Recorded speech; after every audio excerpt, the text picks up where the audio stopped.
সূরা আহজাবের ৩৫ নম্বর আয়াতে আল্লাহ রব্বুল আলামিন মুসলিম নারীর কয়টি বৈশিষ্ট্যের কথা উল্লেখ করেছেন? ক 10টি, খ 5টি, গ 15টি, ঘ 8টি। সূরা আহজাবের ৩৫ নম্বর আয়াতে আল্লাহ তাআলা মুসলিম নারীর বৈশিষ্ট্য কি?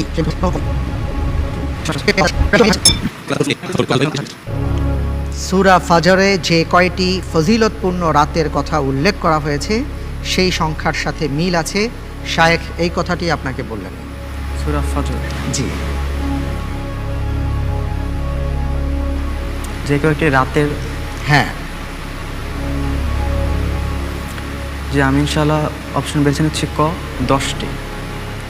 10টি লক করে দেব। জি ইনশাআল্লাহ।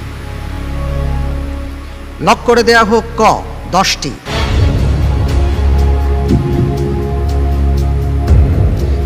আপনি যে উত্তরটি দিয়েছেন আপনার উত্তরটি সঠিক হয়েছে।